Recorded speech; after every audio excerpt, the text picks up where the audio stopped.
Listo. Entonces vamos a comenzar con la tutoría de Introducción a la Fisiología Cardiovascular. Vamos a hablar un poco de circulación fetal y también los casos, bueno, las alteraciones que se dan en el síndrome de Down. Esto va a ser un abrebocas, principalmente porque, pues, uno, no han visto todo de fisiología cardiovascular aún, entonces todavía no podemos desarrollar todo lo del caso. Y dos, pues que la idea es que ustedes lo desarrollen en sus pequeños grupos. Sin embargo, va a ser como una introducción. Primero vamos a hablar un poco del examen de estaciones, sobre el examen que viene para el final del curso. Y después con los contenidos que les damos. Contenido. ¿Me estás diciendo algo? Ok. Bueno, igual cualquier comentario me pueden abrir el micrófono o escribir por el chat. Uy, estas fotos quedaron horribles. Bueno. Estas son las referencias clave. Está el libro de Fisiología de Constanzo y el Whitney Hall o Guyton, como quieran decirle, que pues siempre también es muy útil. Les voy a dar primero unos comentarios sobre estaciones, sabiendo que pues con el 35% de las notas que se llevan haciendo hasta ahora en el IAS no han sido demasiado positivas. Entonces quiero darles primero unos comentarios como unos tips, además de los que ya mencionó Caro en su tutoría. Con relación a lo que dijo Caro en la tutoría, pues 100%, o sea, todas las otras tutoras estamos de acuerdo con los tips que ella estaba dando. Primero, entonces yo les digo que no se dejen intimidar por el examen.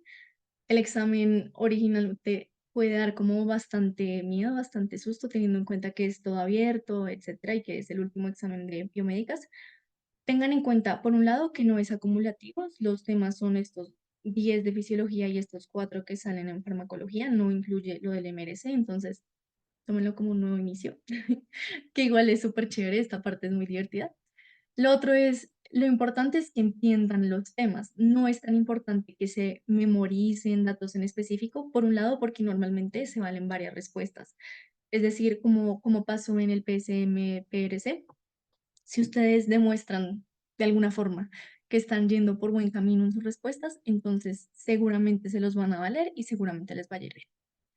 Lo otro, pues como siempre, los doctores y nosotras las tutoras estamos súper pendientes de sus dudas, de sus comentarios, de realmente todo lo que quieran comentarnos y pues también de sus preocupaciones o demás en relación con este examen. Personalmente yo digo que prestar atención en clase es clave, es lo más importante, tienen que escuchar atentamente a los doctores porque muy frecuentemente lo que dicen en clase como, esto es importante, es lo que les van a preguntar. Ahí les puse los temas. Recuerden que el examen de estaciones es, bueno, el viernes 22 de marzo, tiene 25 preguntas abiertas, 7 de fisiología y 4 de farmacología, que son las que pues, vamos a atender en función y terapéutica. Y para fisiología, los H5P son súper importantes porque normalmente sacan preguntas de esos H5Ps. Igual están como prerequisito para el examen de estaciones, tienen que marcarlos como hechos, como listos para poder presentarlo, pero tienen que prestarle mucha atención. Bueno, ahora sí vamos a comenzar propiamente con la tutoría. Primero vamos a hablar de las generalidades de la fisiología cardiovascular. Lo primero es tener en cuenta cuál es la función de este sistema, por qué lo estamos estudiando y por qué importa. Entonces, la función principal es abastecer a los tejidos de sangre. Punto. Esta sangre va a proporcionar, por un lado, los nutrientes esenciales a las células para el metabolismo, que estamos hablando, por ejemplo, de oxigenación, glucosa, etcétera. Y también ayuda a eliminar los productos de desecho de las células. Entonces, pues también nos ayuda, por ejemplo, a sacar el CO2, urea, etcétera. Otras funciones clave son pues que el sistema cardiovascular participa en la regulación de la presión arterial, también transporta hormonas hacia sus lugares de acción, que esto es propiamente la acción del sistema endocrino, también participa en la regulación de la temperatura corporal y responde a estados alterados como hemorragias, que eso fue todo lo que vimos en relación a hemostasia, también ejercicio y cambios posturales. Entonces, como vemos, en general el sistema cardiovascular busca llegar a la homeostasis en relación con el abastecimiento de los tejidos de sangre. En esencia, la composición es bastante sencilla, ustedes ya la conocen. Entonces, por un lado tenemos el corazón que actúa como una bomba, es decir, impulsa X fluido, en este caso la sangre, a través de los vasos sanguíneos. Pues eso es sencillo, o sea, es una bomba que pasa la sangre alrededor de unos cables, por así decirlo. Por otro lado están las arterias. Estas transportan la sangre desde el corazón hasta los tejidos, entonces generalmente son pues las que oxigenan, aunque cuando estamos hablando de arteria pulmonar no está oxigenando propiamente nada. Las arterias se someten a altas presiones, lo que también redunda en que están sometidas a altas resistencias. Contienen relativamente poco flujo sanguíneo, entonces el volumen que tiene realmente no es tanto en relación con las venas, esto es relativo. Las venas transportan la sangre de retorno, entonces es la que se devuelve desde los tejidos hasta el corazón. Esto pues ya debería estar como súper claro en relación a lo que ya han visto. Son vasos de baja presión en comparación con el sistema arterial y contienen el porcentaje más elevado de volumen sanguíneo. Entonces hablamos de que las venas tienen una alta compliance, una alta distensibilidad, y en general a lo que se refiere es que contienen mucha sangre en su interior y es una sangre que va a poca velocidad. Los capilares son propiamente esta intersección entre, pues acá viene la arteria, se subdivide, llegamos a arteriolas, que son las más pequeñitas, llegamos a capilares, y después está la vénula y la vena. Entonces el capilar es aquella estructura que se encuentra entre arteria, o bueno, arteriola y vénula, está dentro de los tejidos y a través de sus paredes, como son súper delgaditas, como igual vimos, la ley de Fick nos establece que el intercambio de nutrientes, o pues en general la difusión de una sustancia, depende de el grosor. Entonces, a mayor grosor de la pared, menor será la difusión. Como los capilares tienen un grosor súper bajito, entonces puede darse la difusión de los gases y demás nutrientes. Digamos. Ahora vamos a hablar propiamente de la fisiología cardíaca, el corazón como bomba. Entonces, el corazón se conforma o se puede dividir en dos bombas. Por un lado está el corazón derecho, que es este, el que clásicamente pues se pone acá, y el corazón izquierdo, que es este. Clásicamente pues se dice que el corazón izquierdo, como es el que lleva la sangre oxigenada, se dibuja como en rojito, mientras que la sangre desoxigenada se pone así en azulito. Entonces, el corazón derecho bombea la sangre que llega desde los tejidos periféricos hacia los pulmones, como ustedes ya conocen. El corazón izquierdo trae la sangre desde los pulmones, a través de las venas pulmonares, y la bombea hacia la circulación sistémica para lograr la oxigenación. Cada una de las bombas, que son dos, izquierda y derecha, tiene dos cámaras. Entonces, en total vamos a tener cuatro cámaras en el corazón. Cada bomba va a tener una cámara que es el atrio, entonces tenemos atrio derecho, atrio izquierdo. Este es un término que se prefiere sobre el término de aurícula. Aurícula refiere más como al origen embriológico y no es tan preciso en relación con la denominación de esta cámara, entonces es mejor decir atrio derecho, atrio izquierdo, contrario a lo que nos dice el libro. Y después tenemos los ventrículos, entonces como ya conocemos, ventrículo derecho, ventrículo izquierdo. En total tenemos cuatro cámaras en el corazón porque pues cada bomba del corazón, son dos, tiene dos cámaras. Vamos a andar un poco más en esta imagen y esta imagen nos hace como un recorte, un análisis más o menos histológico de la pared del corazón. Entonces nosotros tenemos hacia el interior, hacia el recubrimiento interior del corazón, tenemos endocardio, que es tejido conectivo. Básicamente es eso que nos protege, esta capa. Luego tenemos el miocardio. Mio refiere a músculo, entonces este es el músculo cardíaco. El miocardio es propiamente músculo estriado cardíaco, que es el que se encarga de la contracción. También existen pues las fibras, que son las que se encargan de la excitación eléctrica, pero en general cuando hablamos de miocardio hablamos de el músculo contráctil. Luego tenemos el pericardio, que es aquella estructura a modo de saco, como una bolsita, que envuelve al corazón, lo protege y permite que se mueva más fácilmente. Este pericardio se va a dividir en epicardio, pero este término no le gusta mucho a los doctores. Cuando ustedes pasen a cuarto y vayan a ver áreas cardiovascular propiamente, les van a mencionar que en vez de decir epicardio, se tiende a decir pericardio visceral. Es un término más correcto histológicamente. Luego tenemos el espacio pericárdico, que es, esperen aquí, listo. El espacio pericárdico, que es un espacio que se da entre estas dos capas y está relleno, sí. En el interior de este hay líquido pericárdico, que es el que disminuye la fricción entre estas dos capas. Luego tenemos el pericardio parietal, entonces ya tenemos visceral parietal, así como ocurrían las pleuras. Esto se da precisamente por el origen embriológico de esto, como pues seguramente les vaya a mencionar Caro. Entonces, tanto la pleura como el pericardio como el peritoneo hacen parte de un grupo de tejidos que se denomina mesotelio. Y todos estos se dividen por un lado en una parte visceral y en otra parte parietal. Por eso también hablamos entonces pericardio visceral, pericardio parietal y finalmente un pericardio fibroso que es más grueso, que es el que nos recubre todo en su totalidad. ¿Ahora todo claro? Pueden decirme por chat, pueden decirme por micrófono.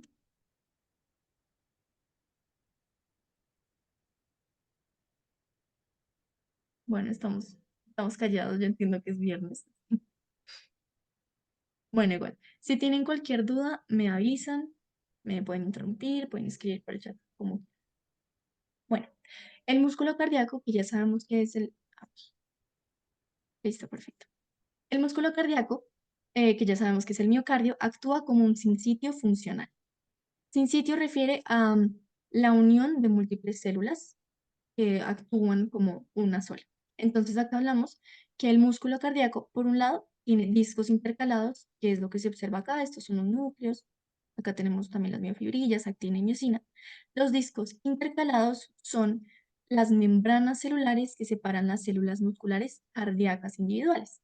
Entonces, el músculo cardíaco se compone de múltiples células individuales que se unen y el resultado de esta unión se puede ver como discos intercalados. Estos discos intercalados tienen uniones que permiten el paso fácil de iones, que también ayuda a su contracción rápida y efectiva. Entonces, las fibras musculares cardíacas, todo esto, muchas células individuales que se conectan entre sí para dar lugar a una mejor función contráctil. Sigamos hablando del corazón, pero ahora vamos a hablar de las válvulas cardíacas. La función de estas es evitar el flujo inverso o también retrógrado, que es lo mismo de la sangre. Es decir, no queremos que la sangre se nos devuelva.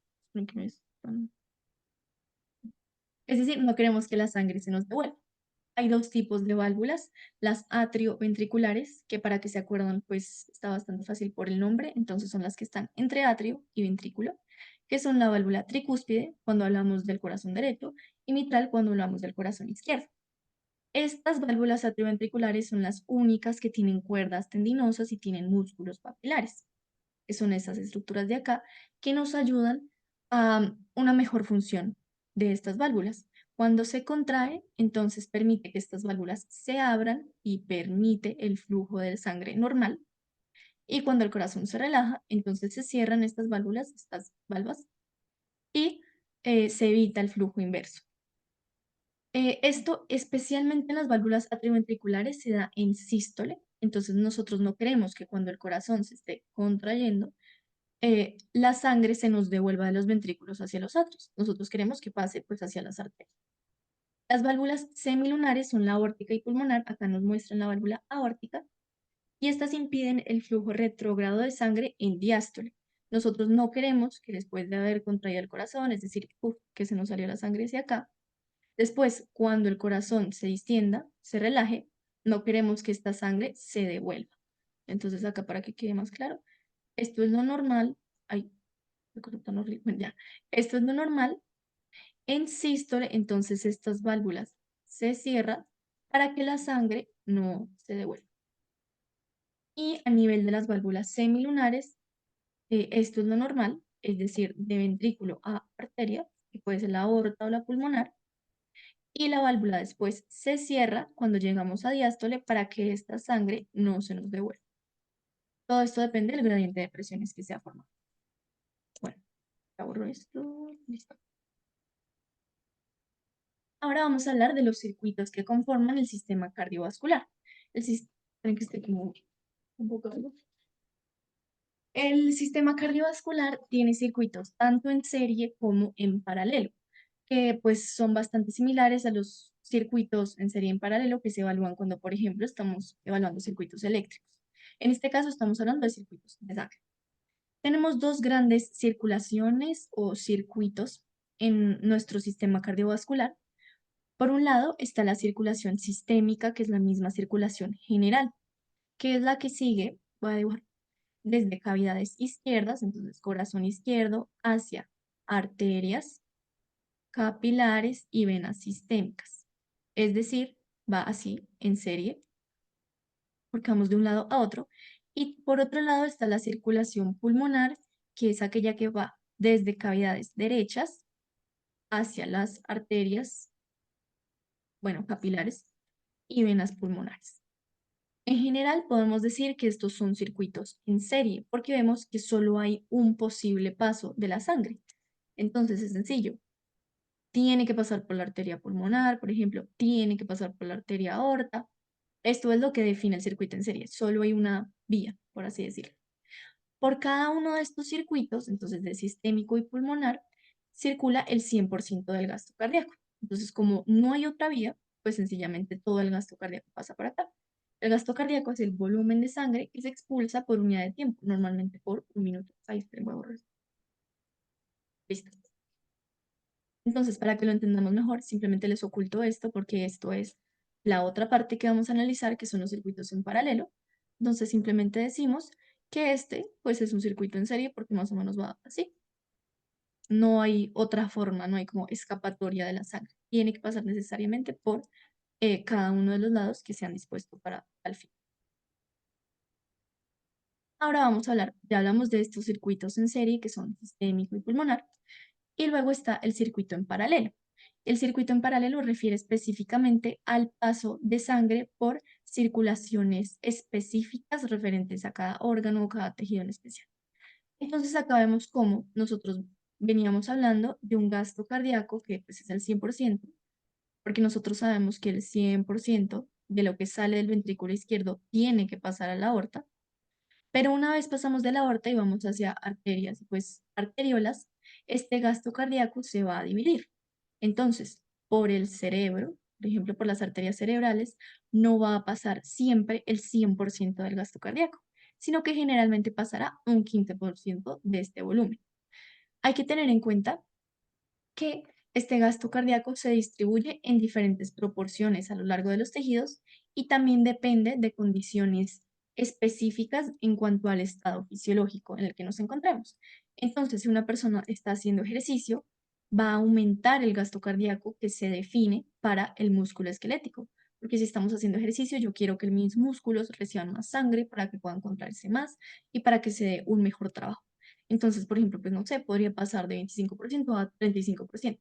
Y así, en general, lo que importa, lo que se debe llegar, es que la suma de todos estos circuitos debe dar igual a 100, al 100% del gasto cardíaco. El fin de todo esto, pues, es precisamente perfundir a los tejidos periféricos por medio de la distribución de este gasto cardíaco. ¿Por qué es importante diferenciar entre los circuitos en serie y en paralelo? Porque esto nos define las diferencias entre las resistencias que se dan. Entonces, en los circuitos en serie, por ejemplo, el sistémico o el pulmonar que les estaba mencionando, la resistencia total será la suma de cada una de las resistencias individuales en estos circuitos. Por lo tanto, la resistencia total va a ser súper alta porque es la suma de cada uno. Ahora bien, en un circuito en paralelo, que es el otro que les estaba mencionando, la suma de la resistencia va a ser menor. Pasó un helicóptero. La suma de la resistencia va a ser menor que cada resistencia individual. ¿Esto qué quiere decir? Pues lo más importante que hay que tener en cuenta es que la resistencia total en los circuitos en paralelo siempre va a ser menor que en los circuitos en serie. Entonces acá, en esta circulación que va específicamente a tejidos periféricos, la resistencia va a ser menor en comparación con las resistencias en serie de circuitos pulmonar o sistémico. Ahora vamos a hablar de los conceptos de velocidad, flujo y área, que son muy importantes cuando analizamos la hemodinamia. Hemodinamia entendiéndose como el movimiento de la sangre. Entonces, estos son fórmulas bastante sencillas, solo hay que saber cómo, qué significan, a qué se están refiriendo. Entonces, acá se nos dice, esto es del libro de Fisiología de Constanzo, que la velocidad es igual a un flujo dividido en un área determinada. La velocidad nos estamos refiriendo a velocidad lineal, y esta refiere a la tasa de desplazamiento de la sangre. Acá nos estamos refiriendo específicamente a una unidad de distancia. Acá vemos como a la de centímetros por unidad de tiempo. En este caso se está evaluando sobre segundos. Esta velocidad va a ser directamente proporcional al flujo.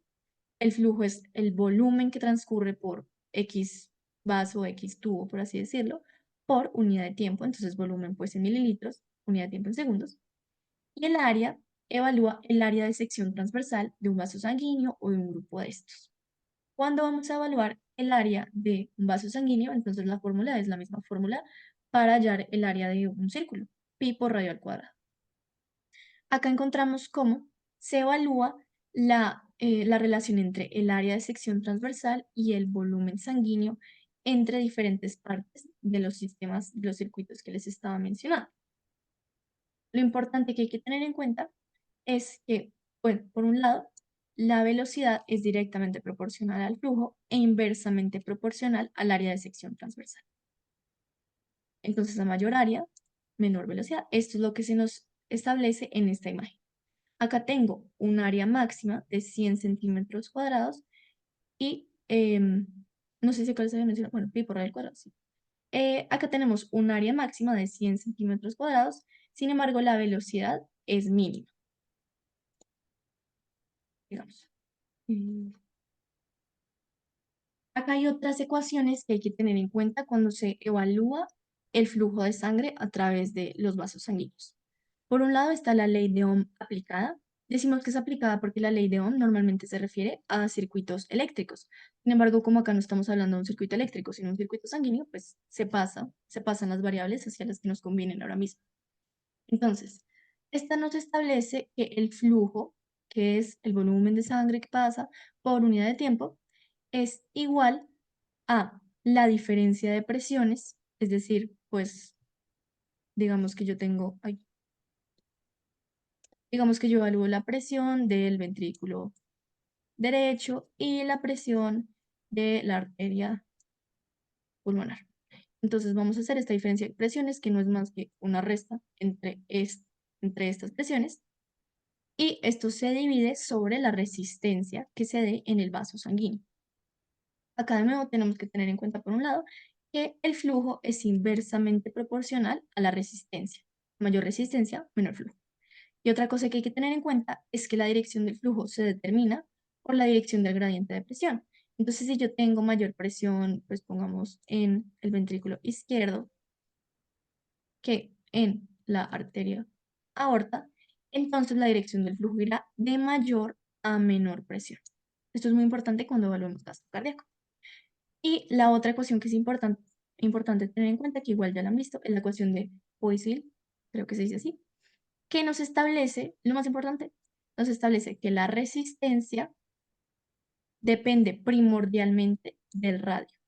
¿Por qué? Porque acá estamos evaluando el radio a la cuarta potencia. Es decir, que cambios muy mínimos en el radio, si el radio disminuye un poquitico, va a aumentar un montón la resistencia. Hay que tener en cuenta que el mecanismo principal para la modificación del flujo sanguíneo, que es este Q, en el sistema cardiovascular es la variación de la resistencia de los tejidos. Entonces, más allá de cambiar la diferencia de presión, que sí pasa, pero no tanto, lo que se cambia para regular este flujo es la resistencia de los vasos sanguíneos, la resistencia, es decir, la dificultad que se pone hacia el movimiento de sangre por allí, en particular en las arteriolas, porque como también han visto en histología, las arteriolas son aquellas, pues, arterias chiquitas, subdivisión de arterias, que tienen músculo liso. Entonces, si tenemos músculo, podemos hacer vasoconstricción, o sea, pasamos de esto grande a esto como chiquito, y si disminuye el radio, aumenta mucho la resistencia, y si aumenta mucho la resistencia, disminuye mucho el flujo sanguíneo. Eso es importante tenerlo en cuenta.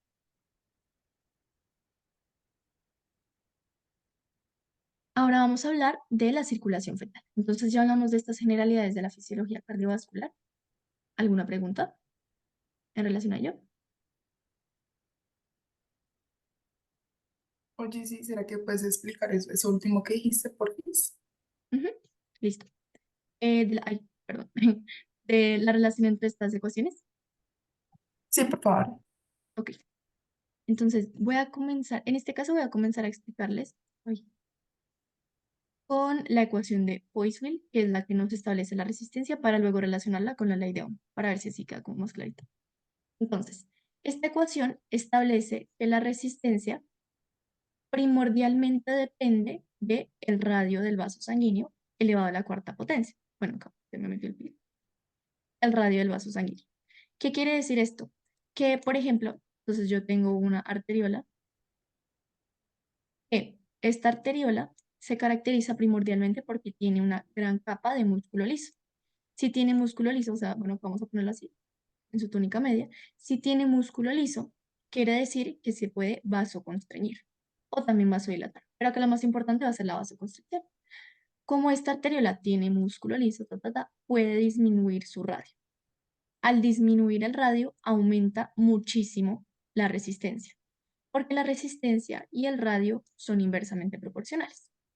Entonces acá entendemos como el mecanismo principal para la modificación del flujo sanguíneo es el cambio en la resistencia de los vasos sanguíneos, en particular por parte de las arteriolas, porque las arteriolas son aquellas que se vasoconstriñen o vasodilatan, así alteran el radio del vaso sanguíneo, y si baja mucho el radio, aumenta mucho la resistencia.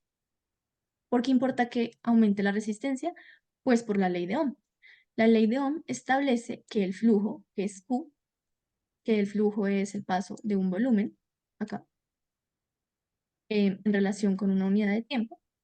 Entonces, la ley de Ohm nos establece como este flujo es directamente proporcional a la diferencia de presiones. Esto lo vamos a evaluar cuando analizamos el gasto cardíaco. Entonces, por ejemplo, decimos que en un punto determinado, la presión en el ventrículo izquierdo es mayor que la presión en la arteria aorta. Y si esta presión es mayor que esta, entonces la sangre va a querer pasar de un lado de mayor presión a un lado con menor presión. Por eso se nos dice también que la dirección del flujo se determina por la dirección del gradiente de presión. Entonces, la dirección del gradiente de presión me establece que paso de mayor a menor presión. Por lo tanto, el flujo sanguíneo también va a ir de donde hay mayor presión a menor presión. O sea que la sangre va a ir de ventrículo izquierdo a arteria. Esta ley de Ohm entonces nos establece cómo es directamente proporcional a la diferencia de presiones e inversamente proporcional a la resistencia. Lo que quiere decir que si yo disminuyo mucho el radio del vaso, bueno, ni siquiera mucho, si simplemente disminuyo el radio del vaso sanguíneo, especialmente cuando hablamos de arteriolas, va a aumentar la resistencia al movimiento, va a aumentar la resistencia al paso de sangre y por lo tanto va a disminuir el flujo. La consecuencia general es que a menor radio, entonces menor cantidad de volumen que pasa por un vaso en relación con el. ¿Ahí quedó más claro? Sí, gracias. Dale, listo. Igual si tienen, pues les digo, cualquier duda me pueden decir. Digamos con circulación fetal. Entonces, acá estábamos viendo, pues, en todo lo anterior, la circulación pues, a partir del neonato hasta que la persona es adulta, es decir, lo que se entiende como, pues, circulación humana normal. Sin embargo, el feto, es decir, el bebecito, tiene que tener adaptaciones para llevar la sangre oxigenada a los tejidos. ¿Por qué? Porque en el adulto nosotros tenemos el intercambio gaseoso, es decir, pues la oxigenación de la sangre y la salida de CO2 en los pulmones. Sin embargo, como los niños, bueno, como los fetos, ¿no? El feto. Como el feto no tiene aún pulmones que funcionen adecuadamente, porque para comenzar estos pulmones no están llenos de aire, sino que están llenos de agua, bueno, de líquido. Entonces, el intercambio gaseoso no se puede dar en los pulmones, sino que se tiene que dar gracias a la placenta. Es decir, pues acá tiene que pasar la sangre oxigenada de la madre hacia el hijo. Que es importante tener en cuenta que hay vasoconstricción en la circulación fetal a nivel de los pulmones. Como hay hipoxia en los pulmones, simplemente porque no están funcionando adecuadamente, de hecho no están correctamente desarrollados aún, entonces no queremos que la sangre pase demasiado hacia los pulmones simplemente porque, pues precisamente como estábamos diciendo, hay vasoconstricción, su radio está disminuido, entonces su flujo también va a estar disminuido. ¿Cuál es la consecuencia de esto? Que se va a desviar la sangre de esta circulación. La sangre no va a ir hacia la circulación pulmonar, sino que va a tomar otras vías para lograr oxigenar adecuadamente los tejidos. Hay tres estructuras cardiovasculares que son exclusivas del feto y que nos determinan cómo altera esta oxigenación, cómo altera esta circulación. Por un lado está el conducto o ductus venoso, por otro lado está el agujero oval, que es el mismo foramen oval, y finalmente está el conducto arterioso, que es el mismo ductus arterioso. Vamos a evaluar uno por uno con esta imagen que se nos presenta en este libro. Entonces, por un lado está el conducto venoso. Este conducto venoso establece cómo algunos eritrocitos, o bueno, en general, la sangre, va a pasar directamente desde la vena umbilical, o sea, que viene de la placenta, o sea, que viene de la mamá, hasta la vena cava. Nosotros tenemos en la vena umbilical sangre altamente oxigenada. Y nosotros no queremos que esto se pierda, esta oxigenación se pierda por el paso de la sangre hacia el hígado. Entonces desarrollamos el conducto venoso que relaciona directamente la vena umbilical con la vena cava para evitar que se vaya desoxigenando prematuramente la sangre. La segunda estructura fundamental en los fetos es el agujero o el foramen oval, que está acá en este azulito. Acá se los puse en código de color para que quede como más claro. El agujero oval es, ahí se ve como feito, pero es simplemente que el septo interatrial no está correctamente desarrollado. En los fetos el septo interatrial no está cerrado como debería estarlo en todos los adultos y pues en el niño una vez nace, sino que es permeable, lo que quiere decir que la sangre puede pasar del atrio derecho al atrio izquierdo. ¿Por qué va a pasar del atrio derecho al atrio izquierdo? Pues porque viene con una presión alta acá en la vena umbilical que viene de la placenta. Como estábamos mencionando, la sangre pasa de una presión mayor a una presión menor. Entonces, acá va a pasar la sangre de atrio derecho a atrio izquierdo.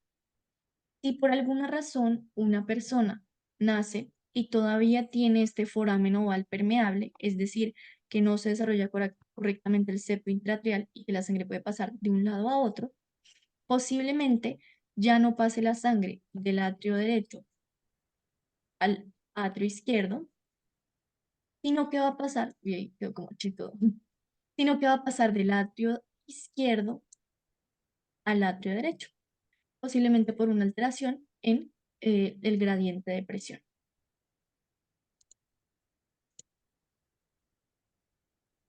Y el tercero, la tercera estructura exclusiva de los fetos, pues deberían ser exclusivas de los fetos, sin embargo, pueden darse en personas una vez nacen, por eso se llaman pues ya malformaciones congénitas, es el conducto arterioso, que es el mismo ductus arterioso. Y acá lo que se establece es que, bueno, nosotros tenemos nuestra circulación fetal. Entonces, como tenemos estos pulmones con vasculatura vasoconstreñida, o sea que están muy cerrados, o sea, como estas arterias pulmonares van a estar vasoconstreñidas, no va a pasar bastante sangre hacia los pulmones. Sin embargo, bueno, ya dijimos que la primera modificación para que la sangre no pase hacia los pulmones posiblemente sea el agujero oval. ¿Por qué? Porque si nosotros tenemos la sangre que está en el atrio derecho y pasa al atrio izquierdo, entonces esta sangre no va a seguir su conducto normal, por así decirlo, su conducto del adulto, y no va a pasar de atrio izquierdo, atrio derecho a ventrículo derecho y arterias pulmonares. Lo normal, entonces, para recapitular, lo normal en el adulto es que la sangre pues llegue por vena cava hacia atrio derecho, hacia ventrículo derecho y luego llegue a arterias pulmonares para ser oxigenada.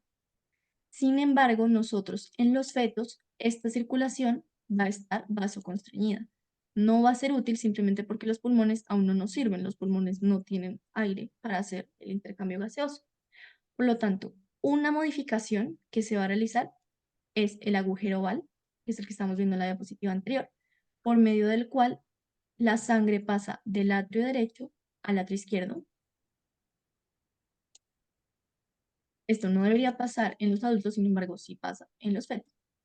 Y la otra modificación que se da para que la sangre no llegue a la circulación pulmonar será el conducto arterioso, que establece que la sangre pasó del atrio derecho al ventrículo derecho, o sea, un porcentaje de los eritrocitos sí logró pasar hacia acá, pero una vez llegamos a las arterias pulmonares, este conducto, que voy a borrar esto para que quede más claro, este conducto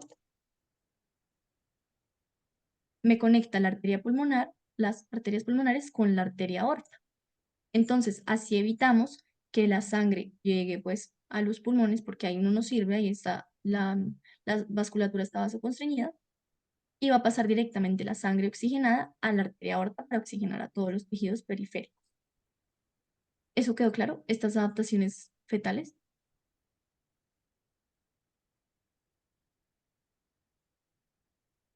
Bueno, espero que quede claro y si no, igual me avisa.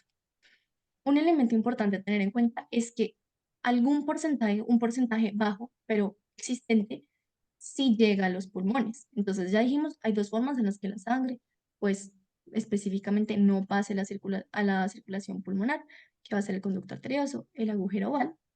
Sin embargo, la sangre que va a escapar de estas, digamos, estructuras propias del feto, va a llegar a los pulmones y esto es lo que permite el correcto desarrollo pulmonar. Necesitamos que vaya llegando igual nutrientes, que lleguen eritrocitos para que estos pulmones en el desarrollo embriológico, en el desarrollo ya propiamente fetal, se desarrollen adecuadamente. Otras adaptaciones de relevancia en relación con la circulación fetal no refieren específicamente al sistema cardiovascular, pero son importantes para este y son dos más. Uno, la hemoglobina fetal.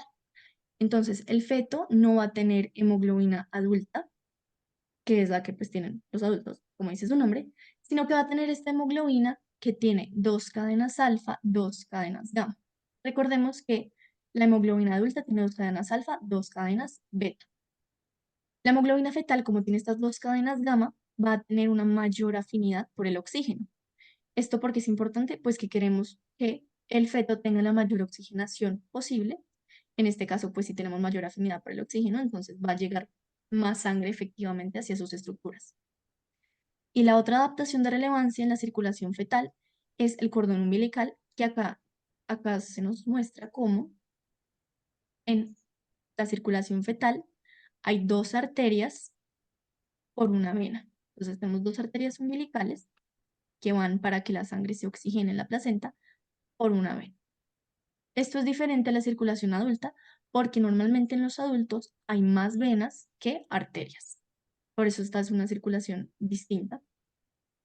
Todo esto lo que busca es aumentar la oxigenación en el feto, simplemente porque como no tiene pulmones para oxigenarse por sí mismo, tiene que recibir diferentes adaptaciones.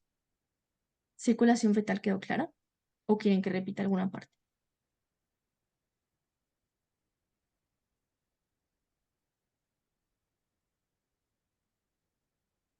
Bueno, voy a suponer que quedó clara, pero lo repito, si tienen alguna duda, me avisa.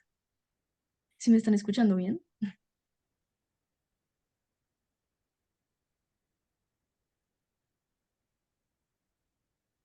Aló.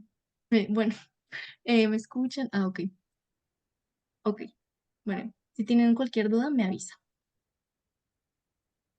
Ahora vamos a hablar de algunos cambios cardiovasculares que se dan en el síndrome de Down. Como les dije, igual la idea es que esto sea un abrebocas a las diferentes malformaciones que se pueden dar, porque pues ustedes tienen que desarrollarlo en sus pequeños grupos, pero esto es un resumen de lo más importante. Por un lado, les traje acá un artículo que les recomiendan para el desarrollo del RAE, que pues es súper completo en relación con las condiciones médicas, con las malformaciones congénitas frecuentemente que se dan en el síndrome de Down. Es del New England Journal of Medicine. Acá se nos establece cuál es la incidencia, es decir, es una medida de la frecuencia de estas condiciones médicas que se dan en las personas con este síndrome. Vemos cómo pues las malformaciones congénitas tienen una incidencia pues súper alta, del 44%. Eso es importante tenerlo en cuenta porque tenemos que saber cómo estudiar. Un elemento importante que vamos a tener en cuenta es el ductus arterioso persistente, que yo sé que tiene una incidencia relativamente baja, sin embargo es el que tiene Mateo, que es el niño del caso, que es el que han estado pues introduciendo en estos 2 días.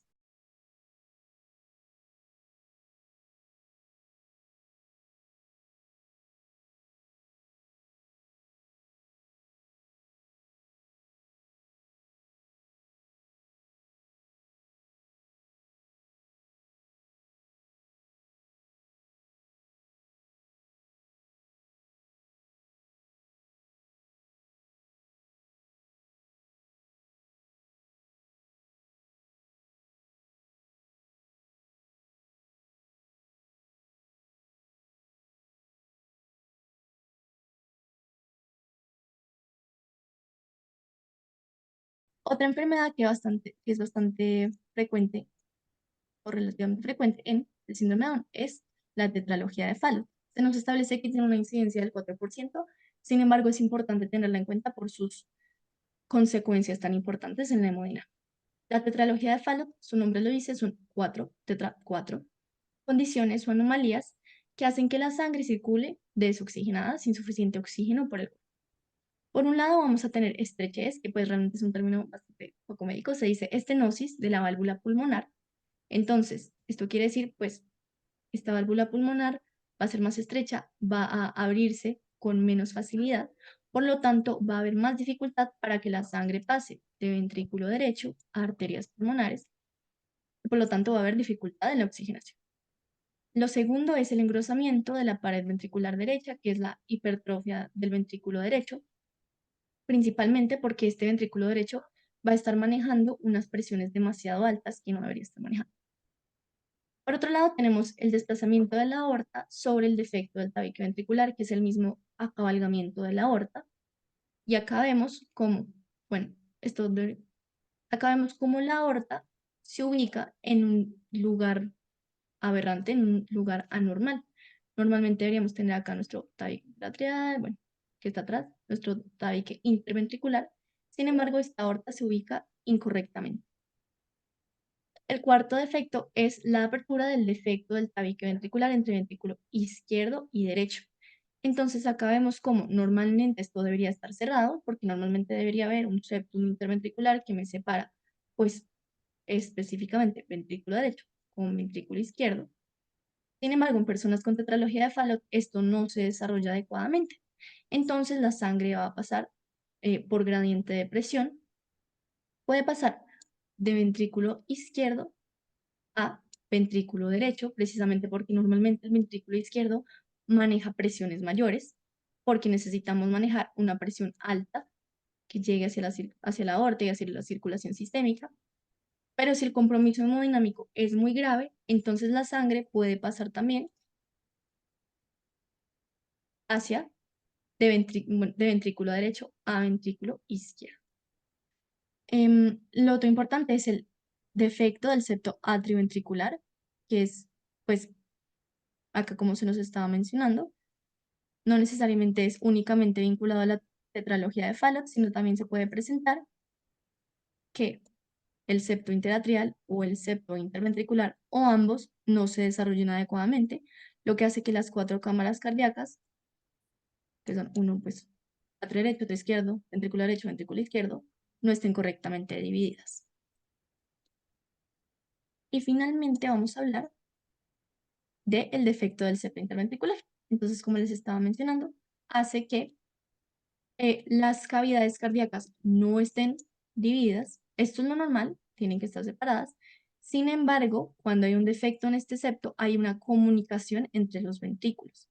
Entonces, esto puede llevar inicialmente que por gradiente de presión pase sangre de ventrículo izquierdo a ventrículo derecho, lo que va a aumentar la presión en este ventrículo, posiblemente genere hipertrofia o aumentar la presión pulmonar. Por ejemplo, acá también se nos habla de la hipertensión pulmonar, puede darse por este tipo de defectos, pero cuando el compromiso ya sea muy grave, ejemplo que la presión del ventrículo derecho sea demasiado alta y sea mayor que la presión del ventrículo izquierdo, entonces se puede generar un flujo de sangre de ventrículo derecho a ventrículo izquierdo. ¿Y esto que llevaría? Pues que sangre desoxigenada, esta que sea solita, pase hacia la circulación sistémica, lo cual en general nos va a provocar desoxigenación. Y listo. Eso fue todo por esta tutoría. No sé si tengan alguna duda. Igual, bueno, esta sesión quedó grabada para que la revisen si lo requieren. Yo también estoy muy abierta a cualquier duda que tengan.